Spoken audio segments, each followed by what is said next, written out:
BFM Business, le débat de Good Morning Business. Avec Emmanuel Le Chip ce matin encore. Bonjour Emmanuel. Bonjour Guillaume. Avec cette étude que vient de publier le ministère des Affaires sociales, intéressant. L'écart entre la pension que touchent les retraités et le dernier salaire, c'est le taux de remplacement. Exactement. Et cet écart se creuse de plus en plus. Exactement, cet écart se creuse de plus en plus. C'est une tendance assez lourde de notre système de retraite. Si on prend par exemple la génération née en 1946, qui est donc partie en retraite à peu près en 2006, eh bien cette génération, elle touche en moyenne 74% de son dernier salaire pour les hommes, 72,5% pour les femmes, la différence étant due évidemment aux interruptions de carrière.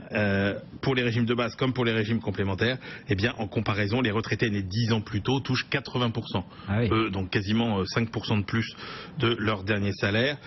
L'autre tendance vraiment notable de cette étude, c'est vraiment les inégalités des Français devant la retraite, puisque il y a 10% des retraités qui sont les moins bien lotis, dont la retraite dépasse à peine la moitié du dernier salaire, alors que vous avez en revanche 10% des retraités qui, eux, réussissent à toucher plus de 90% de leurs derniers salaires. C'est des écarts qui sont dus évidemment au grand nombre de régimes spéciaux, mais c'est pas forcément les fonctionnaires qui sont les plus privilégiés, contrairement à ce qu'on croit souvent. Donc on touche moins. Est-ce que ça va continuer dans ce sens, Emmanuel, ou pas?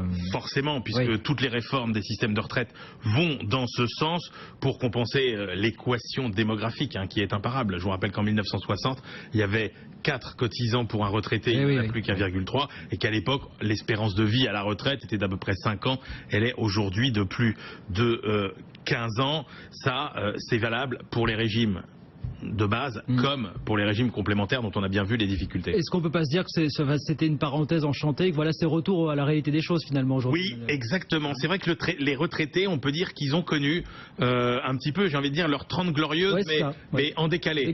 C'est-à-dire que il faut rappeler que le taux de pauvreté des plus de 65 ans, il a fortement chuté à partir des années 70, notamment grâce aux actions menées par Valéry Giscard d'Estaing. On est passé quand même de 35% de pauvres chez les retraités en 1970 à 15 en 80, et on est resté jusqu'à ces dernières années entre 8,5 et 10, mais ça commence un petit peu à remonter, et effectivement tous les indicateurs sont en train de passer au rouge. Le Secours catholique dit qu'il y a de plus en plus de retraités qui viennent dans ces centres d'accueil, et toutes les études, notamment celles menées par Florence Legros, montrent qu'on a une remontée du taux de bénéficiaires du minimum vieillesse probable dans les prochaines années. Mais ça, c'est si on fait rien.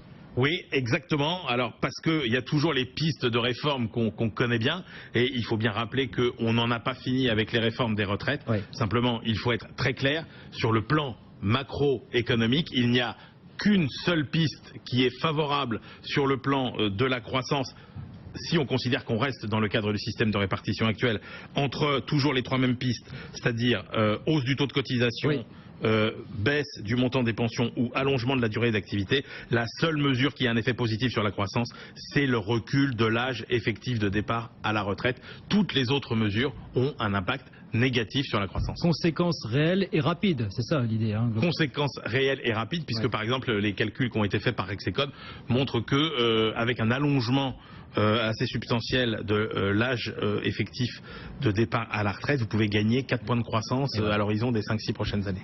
Emmanuel Le Chip avec nous, le journal dans un instant.